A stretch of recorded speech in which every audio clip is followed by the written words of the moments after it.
What I do is inconsequential. Why I do what I do is I get to shorten people's journeys every day. What I love about our hospitality industry is that it's our mission to make people feel cared for while on their journeys. Together, we'll explore what hospitality means in the built environment, in business, and in our daily lives.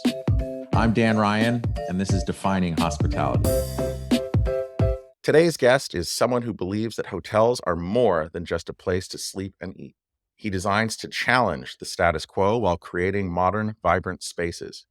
As a designer, he seamlessly blends guest experience with investor needs. He's the Global Chief Design, Technical Services, and Innovation Officer for premium, midscale, and economy brands at Accor. Ladies and gentlemen, Damien Perrot. Welcome, Damien. Well, thank you for having me. I'm so happy being with you. Yeah, and I'm so happy with your voice. I mean, I'm like talking to a real American crooner. I'm super impressed. Wonderful. Maybe we can do some voice coaching skills, and I'm happy to teach and I'd love to do that. give you my nice baritone after a nice holiday party voice. It's really good. I think to get your voice, I need to probably go out, drink a lot, smoke a lot, and maybe the day after I could sound a bit the same. 100%. Although smoking is not good for your health. It's not good. It's not good. And drinking as well. Well, drinking is fun, but we can talk about that later. Yeah. So I first met you up on the roof of the new museums, for those of you who don't know, at the Radical Innovation event. And I was very excited to meet you because in my worldview, I know a lot of people at the other big brands. So Marriott, Hilton, IHG, but I was very excited to meet you because I actually in my life and also on this podcast, I haven't actually had the opportunity to hear what Accor is all about and what your plans are. And I know you've been on such an amazing growth trajectory, which we did speak about. And I'm just super excited to have you here so you can share your experience and your vision with our listeners as you guys continue to grow at a very steep pace. So I just want to first thank you. It's so nice to get to know you and for you to be open to this. So thank you. Oh, thank you. Before we get into it, as this is called Defining Hospitality, I would just love to hear what your ideas of hospitality are and like, what does hospitality mean to you? And like, why are you in this world? I'm in this world because hospitality, first of all, it's about people. It's about connecting with people, be it to work, to enjoy, or whatever. I always, fall in love all the time with all the people I meet, and it's very important to me. Surprising to be surprised, to leave something, and that's very key. And so hospitality, it's all about that. It's all about really welcoming people who are not yet your friends, but could become your friend, maybe just for a night, just for a day, just for a couple of hours. But that's all about that. I completely agree with you. It's really about the people. And in my life, I just get so much energy from people. And one of the interesting things that I've noticed with Accor is you've had all of these brands, kind of, let's call them legacy brands, that have put you on the map and made you who you are. But you've also been pursuing this really interesting acquisition strategy. And I remember speaking with you up on the roof of the new museum, asking from these acquisitions, because you're looking at all these different companies that are much smaller, which ones have you learned the most from, and how has it helped kind of change your path towards designing and delivering hospitality to those people that we all know and love? So, acquisition, it's something very key when you would like to grow and when you would like to learn from others. And I think that's what's make the richness of everything. It's about learning and how you can learn from it and evolve and propose something different. So one of the acquisition that we've made, and it's one of the, let's say, the first important acquisition to me. It was Mama Shelter. Mama Shelter, it was only one hotel in Paris. And I was so impressed the way they have created that new property. You know, they've developed an hotel in a place where nobody wants to develop hospitality. It was in the north of Paris. Nobody goes there. It's not really a place for tourism as well. And but they create a destination, and they really rethink the hospitality completely, taking into consideration the way people want to experience hospitality. They are creating an hotel dedicated not for the travelers, but for the people who live around the hotel, or for the people who live in Paris. They want to propose something different. What they were saying, the founders, is that it's not an hotel, it's a restaurant with room on top of it. And that's make the big difference. So finally, their entire focus is on how to make this place a place to live, to experience, and to attract people living around. And this is really magic. And they've done it with an excellent designer called Philippe Starck, well known everywhere. And Philippe Starck was, I think, a co-founder at that time when they created the first one. And, you know, Philippe, he's got that eyes on the evolution of the society. He's got that strong vision, and he likes to bring a lot of fun into the design. You know, most of the time, interior design, it's super serious, and he bring that type of fun into the design in order to create something different. And so I've learned a lot, and this inspired me a lot. And so having that new brand, that acquisition, help us to learn faster and being able to understand, okay, how can we use a bit of what they've done here in all the brand that we have today. I think that's really interesting, because if I go back to like Philippe's, at least from my experience in the United States, birthing hotels, so to speak, he would always create, I don't know if it was he or the developers, it was like, we want to do this great nightclub, great bar, but it was also in a great location.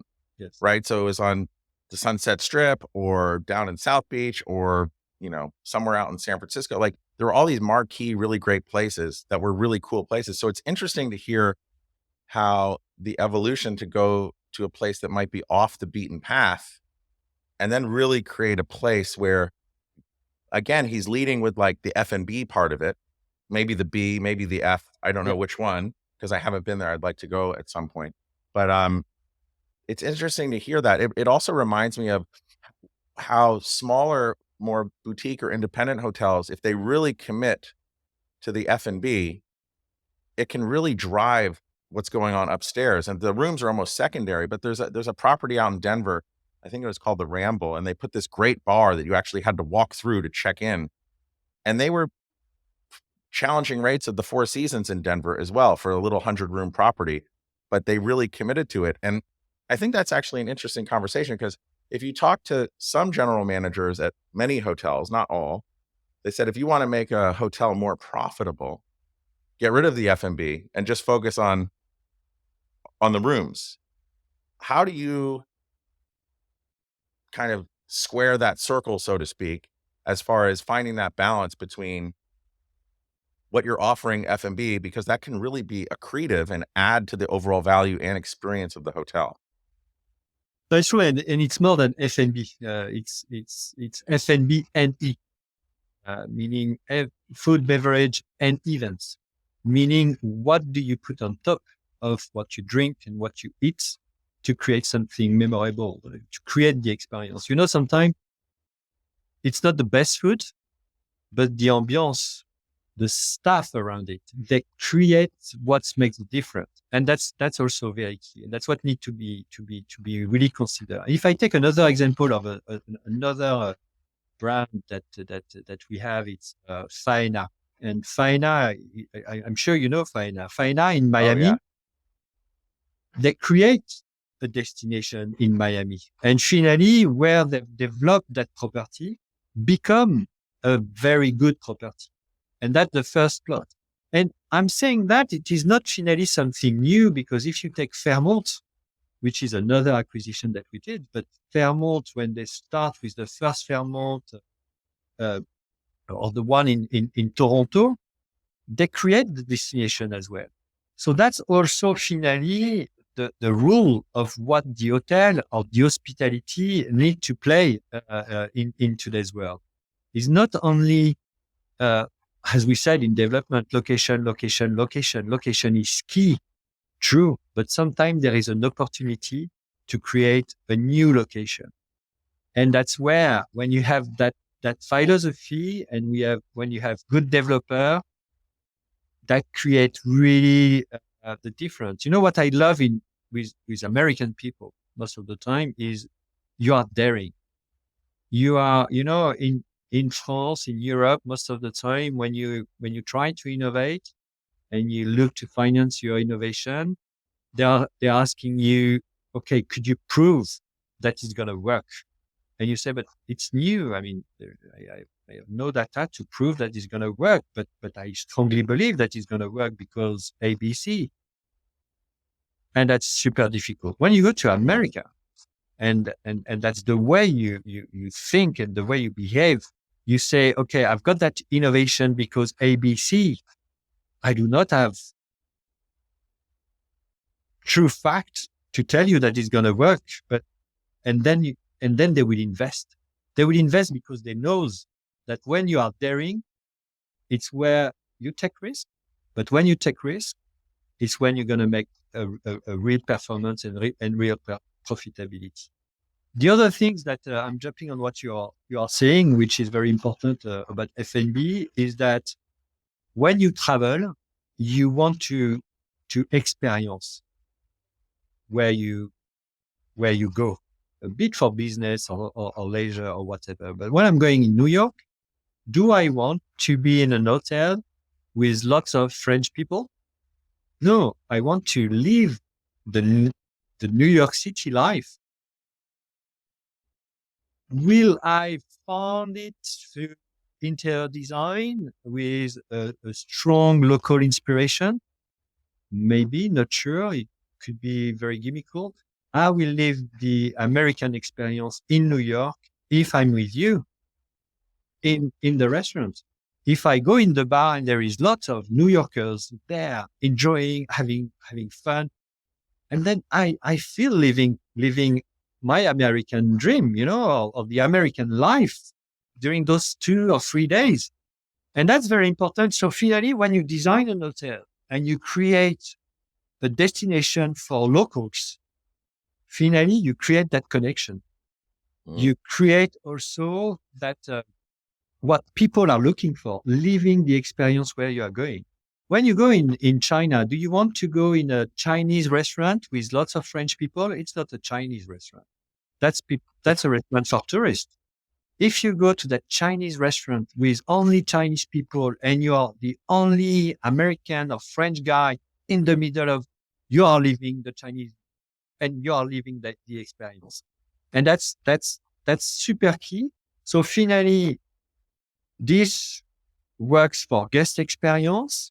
This attract locals, so it works also very well, and it's also very performant for the hotel owners. So everyone are happy with that type of approach.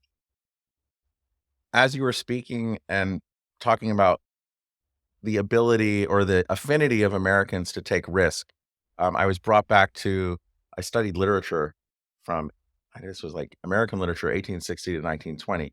And Tocqueville, who was like this famous French writer, historian, experiencer of cultures, he, and I guess in the mid 19th century, would write about the American sensibility and this taking risk and what democracy is and blah, blah, blah. But it was so cool to hear that appreciation from someone who is French coming out here, almost like landing on a moon and experiencing and seeing the good and the bad. But it's just nice to get fresh eyes on it. So thank you for helping me transport back to my college. So from an innovation perspective, and also going back to your idea of people, being around people, connecting with people, what innovations are you guys at Accor pushing forward right now for our industry, that much in the same way that others kind of help you compete for ideas, how is your innovation driving a new path within our industry as well? Well, that's a very interesting question, and I think we can discuss during hours about that. First of all, there is different way of describing what is innovation. There is innovation for me. There is two different directions. There is one, how you can innovate in your core business in order to make it more attractive, in order to make it more performance globally. So that's one thing. And this part, I call it more innovolution. It's more an evolution of an existing business model, and that's a very important need. And so we are using a lot innovation in order being able to do that. But it's not inventing something completely new. It's really plugging little innovation that make really the difference. When you are saying to an hotelier, okay, your role is to welcome guests in order them being able to sleep. Okay, that's the core business of the hospitality. But now we are saying you need to animate your hotel. You need to animate the people. You need to welcome the local people. They won't sleep into your hotel, but you need to make that place welcoming.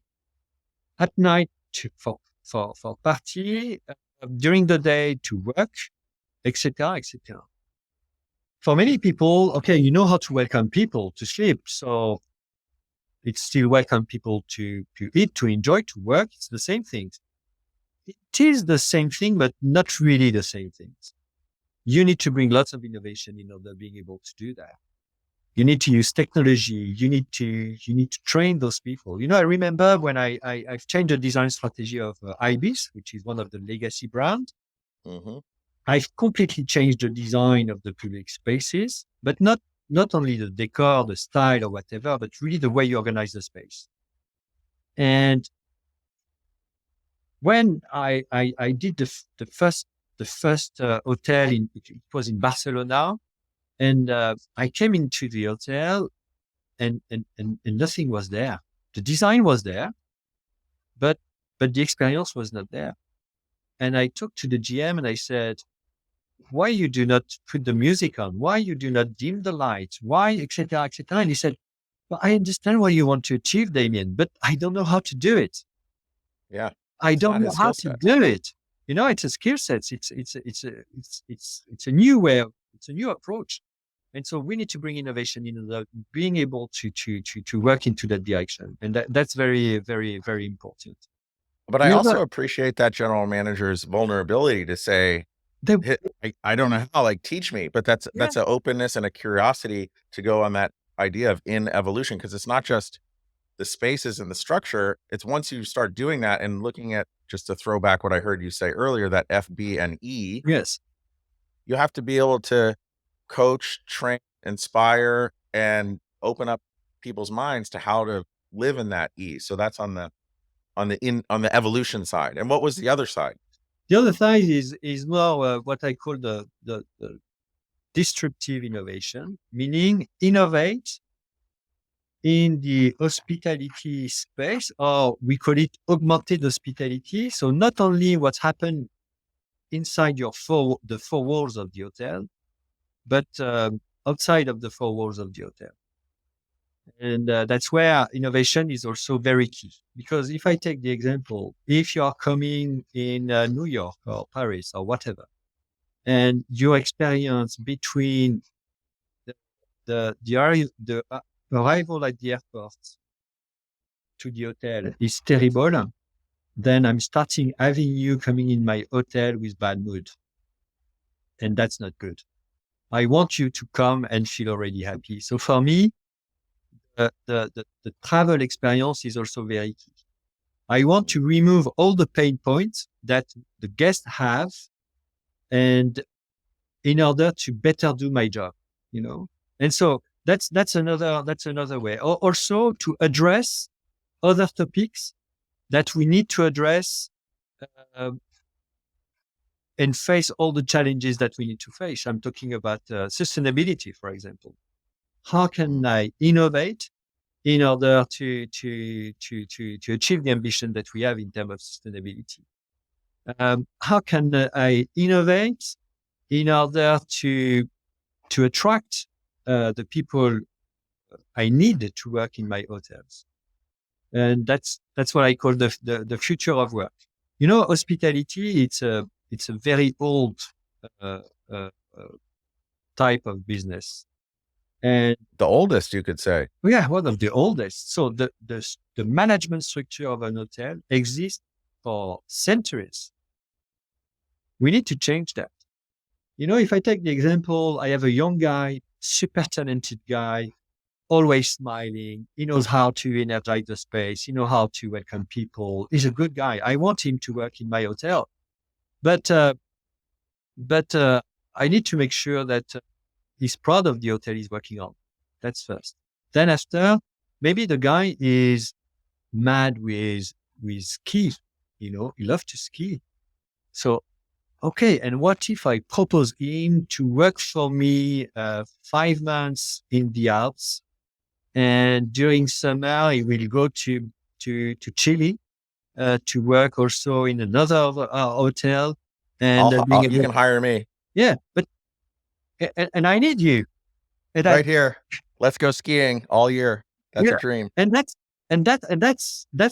not an easy thing to do, but that's where we need also to bring innovation, because people, it's not they are not only a track to make more money, they are a track that you could make their life, their dream life happen. So that's an important thing.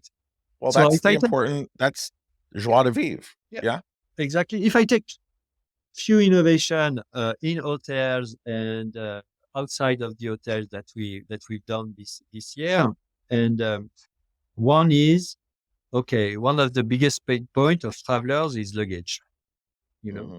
It's also for our hotelier a nightmare to manage, because you have the businessman, they go in the hotel, they have an entire day of working, and so they leave the luggage in the hotel.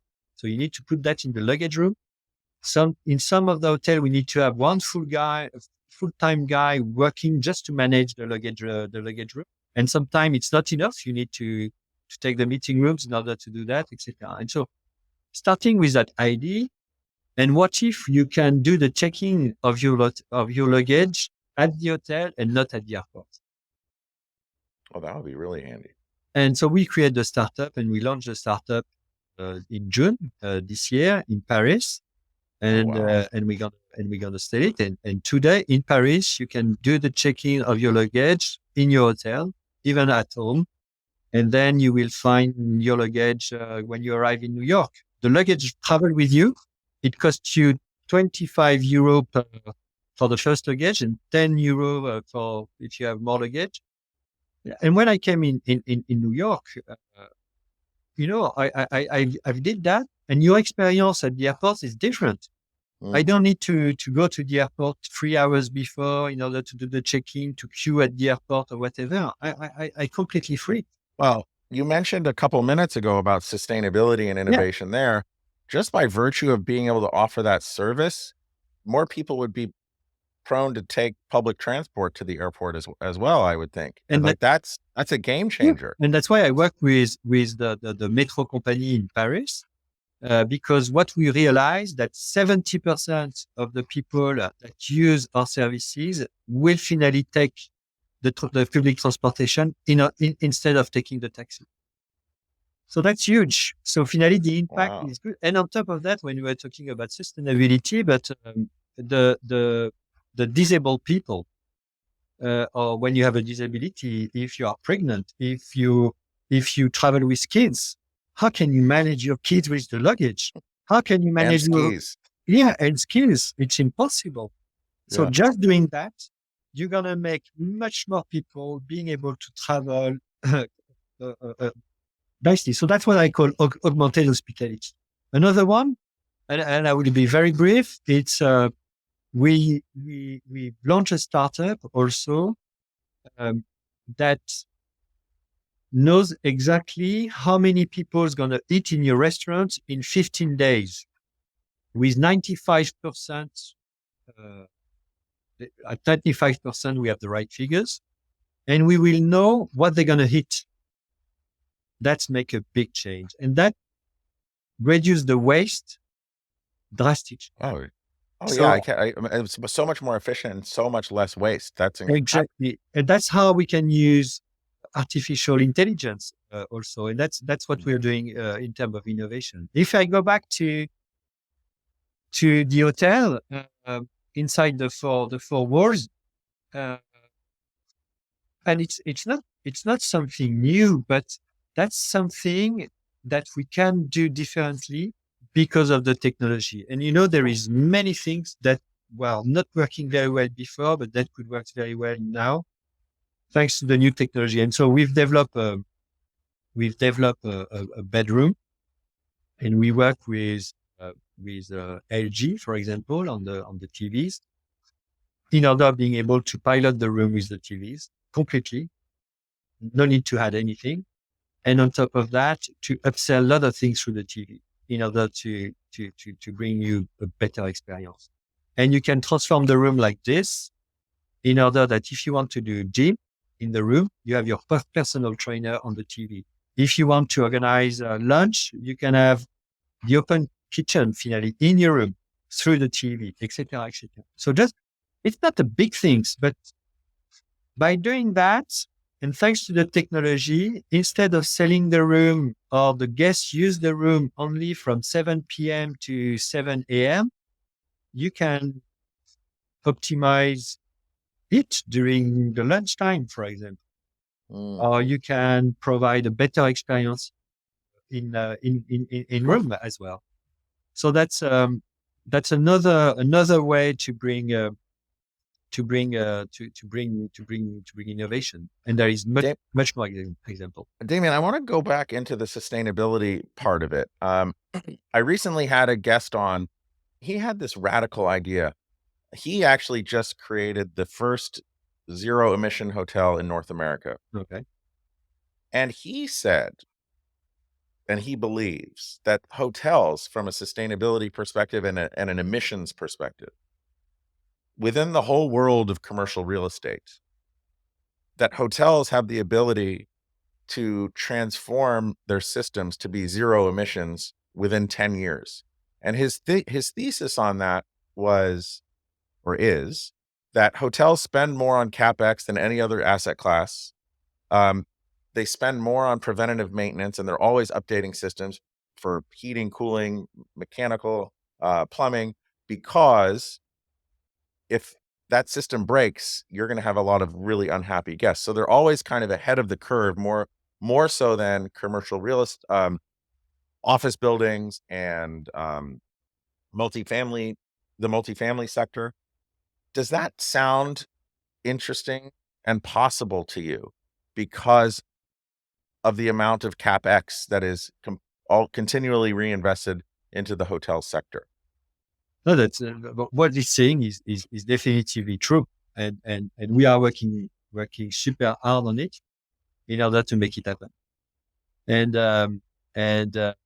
we that's why, I mean, when we talk about design and design and technical services, when you name my very long title, It's because design is not only about the style of the hotel, but it's about all the techniques behind the hotel, behind it that the guest doesn't see. But if it doesn't work, the experience is not there.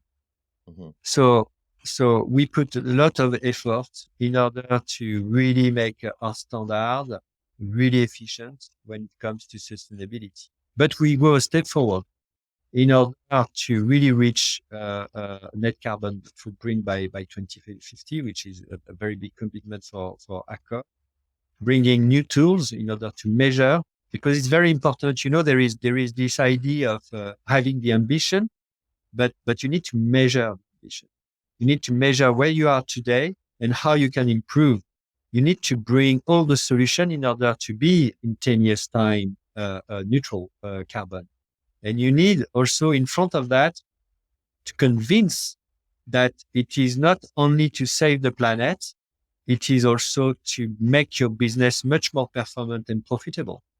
And you Totally. need to go, you need to set new trends into that perspective, because in 10 years time, the world will be very, very different. And if we do not act it right now, and if we do not support our owners and investors to invest the good capex in order to be really efficient in terms of sustainability, it will be too late. And I agree, and I exactly. guess I guess my biggest takeaway from that conversation, and also hearing what you're saying, is also if you look at impact that hotels have. So if they can get ahead of the curve and become zero emission for as far as the operations of the hotel go, um, the number of people that come and stay in hotels and are impacted by the design, the experience, not just for themselves and how they're treated, but also for the planet and learning about these systems that exist and they can change in their homes or their offices. The impact halo, if you will, that hotels have, where the number of people that they impact and have a positive experience and you can actually educate them in this. They're like a diaspora go all about their lives in business and life and everywhere. And then they can take these new ideas and implement them in their own world, which I think that has to do with like, it's almost like I'm trying to figure out, like, it's almost like hospitality can be the tip of the spear with respect to pushing this change along faster within the commercial real estate segment or within real assets. And I think that it's a new kind of thought process I've been having, and I think it's really exciting. Does that excite you? And Yeah, how it's super exciting, and on top of that, it's it's the chicken and eggs also situation, because I think we have a role to play in order to really push the boundaries, in order also to let's say push the industry to really work on all solutions they can bring to the table in order to make those objectives, and to make them much more uh, financially relevant. Because in terms of sustainability, there is what we all would like to achieve, okay, what we are capable to achieve, what is financially relevant as well. And also it's about empathy also of what could be done and where, you Mhm. know, and that's also very, very important to address all those topics. So if I take the example that we need to reduce the energy consumption in our hotels, we start, of course, with everything we can do with all the equipment that we have inside the hotel. So there is the GRMS system, there is the boiler, there is the water consumption, there is a lot of things that we can do inside the four walls. There is also about the people, the staff. When you go in the kitchen, the first things the chef is doing is he switch on the gas in order to have the piano super hot, Yeah. and this during entire day. So we need to change all those habits. So that's the first thing. But then after, the huge part of it, it's the asset itself. But The when it's embodied going carbon. to change the windows, to work on the facade. Wow, that's a lot of capex, Hmm. and that's where it's much more difficult. But I'm convinced, and that's why I'm super optimistic with the future. And I'm convinced that there is in the industry a lot of people working super hard in order that instead of redoing the entire facade with big, thick isolation, etc., to do exactly the same thing with this, and instead Hmm. of doing it outside, so you will be able to do it inside. And so finally, we, I'm super positive that we're going to be able to achieve much more that we are targeting to do because there is this dynamic ongoing. Something that you said really resonated with me a few minutes ago also. It's about, and I don't exactly, you said it more elegantly than I will, but it's about being able to measure Yeah. and track what the changes are. And what's interesting when I talk about that project up the zero emission hotel, it's not net zero, it's zero. There's no emissions coming from it. Yes, they get their power from solar. If they need extra, they're getting renewable energy coming on. And then some people would have written articles saying, "Oh, well, it's not accounting for the embodied carbon of using the new windows that they bought." And my point is all of that, it matters. But what's most important is that we are all measuring, and that because if we can measure things, then we can change. Like, for instance, a company I'm involved in, we went through this company called MindClick, but we went through a whole opening up and exploring our supply chain. And we're a leader in their framework. And what's interesting is because of how we are and we always want to continually improve, we saw where we were the not performing very well and had to do with packaging, right? So we're like, okay, well, let's stop using styrofoam on everything. Let's innovate and see if we can do that. And it's a little small part, but my point is if we didn't go through that process and measure and see where we could improve, we couldn't improve. And I think when people start splitting hairs about net zero, zero emission, embodied carbon, they're missing the bigger point of let's all just start measuring and just continually improve where we are, because it's more about, I feel like people get very caught up in the perfect solution where it may be there, but it's really about continual progress and having leaders like you and Accor and Marriott and Hilton and IHG and big management companies and Wyndham, like you said, just commit to this because it's progress and not perfection, but the goal is perfection at some point. No, no, sure. If I take an example, the last concept we've done for Novotel, uh, we really put in place the eco design methodology. So I was super confident, you know, and really care about the supplier we select, etc., etc. At the end, I took an external company to measure the carbon footprint of the room. And finally, I discovered that there is around 20% that I cannot measure on the gray zone. And there is another 10% that was not finally super green. Because, and not because of us, but because we realized that it's super complex and that you cannot do it on your own. So you need then to talk to the suppliers.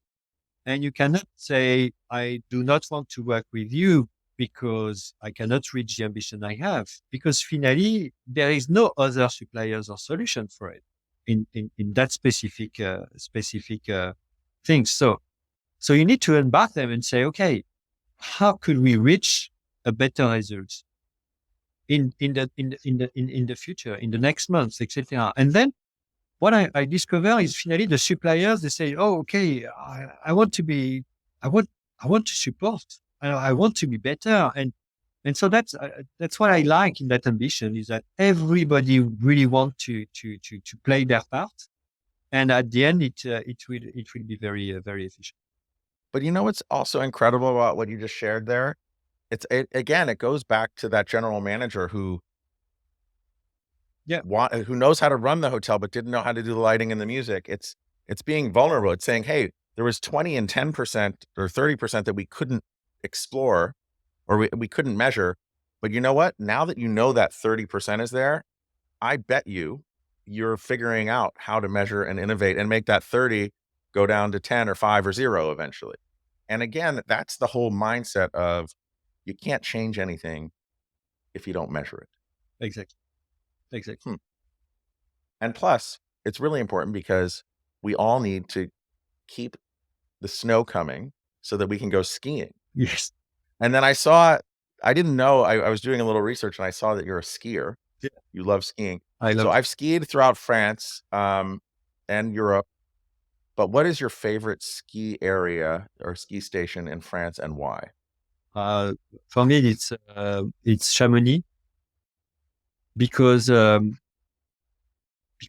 first of all there is a playground incredible in the mountain. The mountain is super. It's super. Let's say impressive.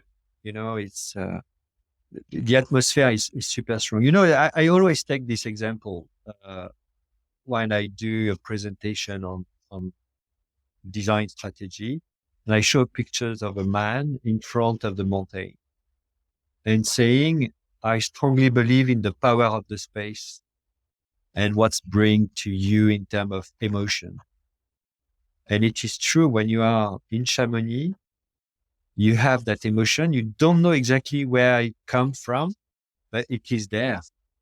And there is lots of very, very good skier. And even if you go in the bakery in the morning before climbing the mountain, you will cross incredible people who's Mhm. and and that's amazing. I mean, Chamonix is for me the best. The I best. love Chamonix. And that's the mountain, just so everyone knows, is Mont Blanc, correct? Yeah. Yes. Okay, so that's the iconic mountain. Chamonix is a really beautiful town. And actually, a dream of mine, I think about like vacations I want to take. It always involves just walking, going on a long, long, long Mhm. walk. And apparently, there's a really beautiful circuit Oh yeah. around Mont Blanc, and it takes 2 weeks, I think. Yes. Have Yes. you ever done it? No, I never done it. I never done it. Because we're all I too busy. That's why. 2 weeks to do that. I need to make sure that when I'm on holidays, I could spend a little bit of my time with my wife and kids. Otherwise, it will never fly. Yeah, no, I understand. I get it. That's what it's a dream where they get when they're older. Um, so now we're speaking, we're excited, we're measuring, we're changing, um, we're evolving. Um, what's exciting you most as you look forward into your path with Accor? What excites me the most is that every every minute, every hours, every day, every month, every year is are different, Mm, and it's constantly evolving, constantly changing, always new challenges, always new ideas, uh, and that's what's make my time at Accor really really incredible. And being able to innovate, to let's say, at Accor, you can do what you believe will make Accor stronger. They let you doing it. If it doesn't work, you stop. If it doesn't work all the time, you may not stay at Accor. But if it works sometime, it make it works very well, and that's why Accor I think is so different because it's Accor put entrepreneurship, creativity at the heart of everything, and we call it artists. We don't call the people working at Accor employees. We call them artists. mm, Bit of arts, a bit of artistic, meaning that their creativity, their capacity to bring something different is very key to us. So that's what's very very interesting. And what exciting me the most today is that I do not know what's going to be the world in the next 10 to 20 years, but I want to be someone who challenge the future. I want to I be love the it. one who do not just um, leave the future decided by others. And when you watch good movies telling you what is the future, etc., it's not the future where I want to be. I strongly believe on intelligence artificial. I strongly believe in technology. I strongly believe in all of that, but I do not believe in the world that lots of people are thinking that's going to be the world where we're going to live. So I want to provoke the future, and I want to be part of it, and that's what's I think is very exciting. And I strongly believe that hospitality is one of the industry that must play a very important role in the evolution of the society, in the evolution of the cities as well. Because if you take that figures that the density of the city will increase by more than 50% in the next 20 years. It's enormous. If you see that you can't drive in New York or Paris because and you can't increase the size of the streets and et cetera, et cetera. So there is lots of challenges. And I strongly believe that living in the cities, you need to have still a very good quality of life. Hotel could play a very important role into it. In sustainability, we mentioned it. I think hotel could play an important role and show the example. Uh, in I believe maybe I'm wrong, but do people will still live in apartment tomorrow, or they will live in a kind of hotel? Not the one we know today, but the one that we're gonna define for tomorrow. I strongly believe yes. If you take into consideration the increase of the land, nobody could buy an apartment in Paris today. In New York, Yeah. impossible. You know, So it's interesting to hear you say that because I've always been I saw this guy, I forget his name. I'll figure it out. He was speaking just about um a screwdriver, you know, like the tool, a screwdriver. He said, who in this audience owns a screwdriver? Everyone in the audience raised their hand. And he said, you know, the average amount of time that a screwdriver is used in its life is 6 minutes. And the point was, if they could create a tool library somewhere where you need a screwdriver, you push a button and it delivers to you. It's a use of idle inventory. Much in the same way with self-driving cars. How many cars are not driven 90% of the time. Apartments and homes with people's nomadic lifestyles, it's an idle or not the most efficient use of capital and space. So for everyone to be actually that's really interesting. For everyone to shift their living situation to a more of a hotel nomadic experience where your bags get delivered and just show up there for yeah, you. That's actually a really interesting future I hadn't considered. Hmm. and you need to think about this very important evolution as well. Is that before we used to buy an apartment, a house, or whatever, and and when you die, your children will inherit, and that will help us to start their life. Let's say, okay. But when I'm gonna die, when my parents gonna die, I will be probably retired. Yeah. Do I really need to inherit what they bought or all the money they spent in their apartment? I don't care. So it changed drastically the way we're going to invest. Do I really need to invest in all my apartments and not able to have good holidays, to help my kids to set up, to have good studies, to live well, like, to have good dinner, to enjoy restaurant, etc., just to put all my money in my apartment? Or do I just need to live where I want to live, enjoy life how I would like to enjoy life, support my kids when they need, and when I'm gone, I'm gone. And I think And I think that's a very different way and very different approach. And that's will really make the difference. I actually think we're about to enter a laboratory of this idea as the baby boomers start to retire and downsize and move along and pass into the next world, because I think I've heard it a couple of times where it's going to be the largest transfer of wealth in the history of humanity. And then I would think that that would probably help people think about where they want to go, how they want to do it, how they can use that capital that's been locked up for life experience, like the person that you could hire to work in the Alps in the winter and then down in Chile in the summer. It really, and it's not, and perhaps it's not for everyone. You know, going back to that measuring, maybe it's 20% of the population, but 20% of the population rethinking how they use their cost of living expenses. Um, that's almost a revolution, not an evolution even. It's like a very Yeah. imminent milestone that's quickly approaching. Yeah. And when you realize that, that people start to do that, they start working for you for 6 months. And then after they say, I don't want to work with you anymore. And they go somewhere else and whatever.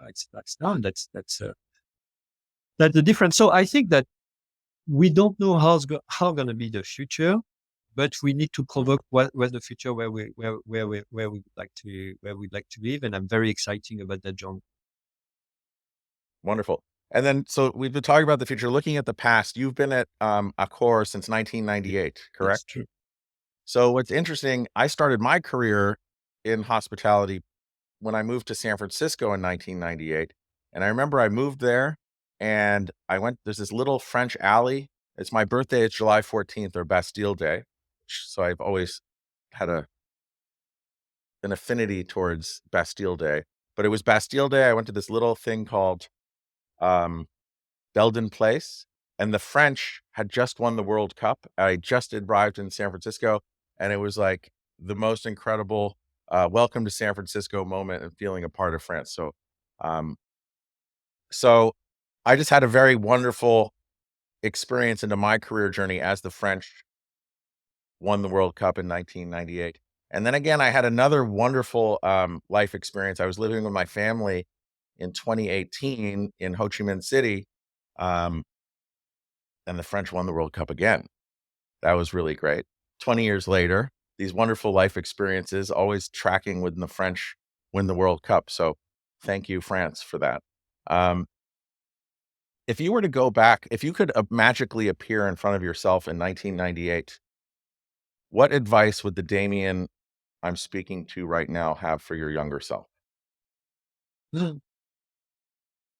I don't, I don't know. I would say, just do it. Just do it. Forget about the rest. Just do it. Do it and do it with passion.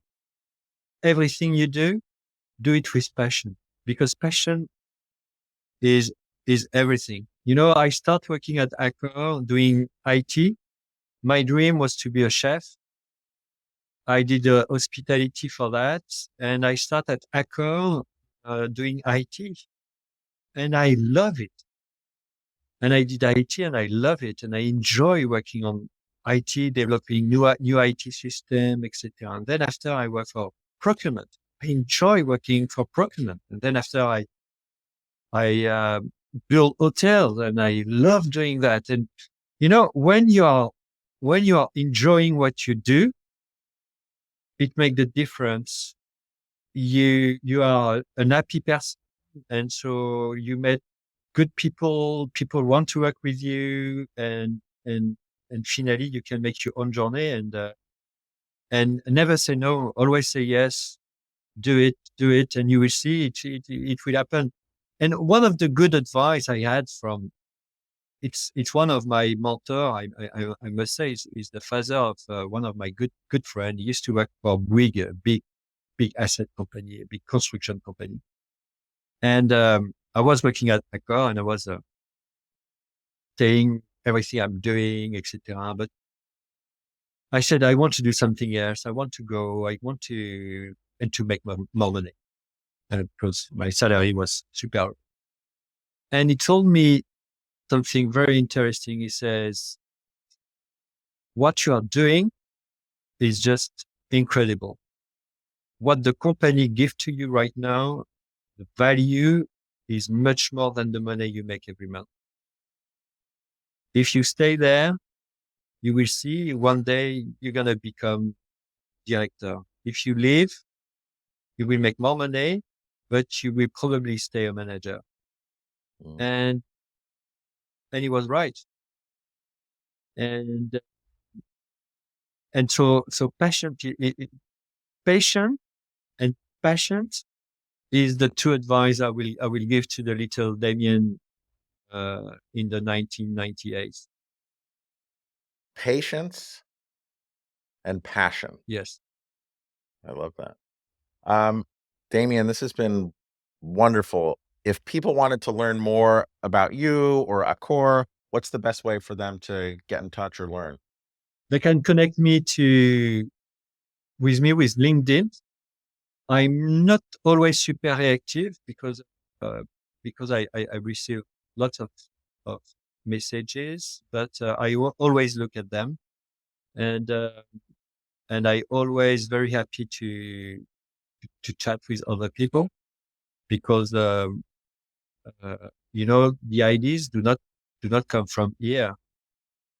They are coming with all the people I meet, Mm. and that's the magic of it. So I'm always very happy, and I'm trying to meet lots of new designers all the time, even new designers, young designers, or startup or whatever, because they can't imagine how much they bring to me, and that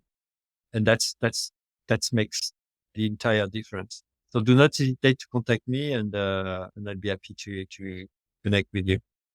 And if you're ever in the same place as Damien, do like I did. Just go up, shake your hand, introduce yourself. He doesn't bite. Exactly. Thank you. Thank you. Thank you. And I also want to thank our listeners because without you guys and the growth that we get every single week, we wouldn't be here speaking across the Atlantic with Damien and learning so much from him and about Accor and where Accor is going. So thank you, everyone. Thank you.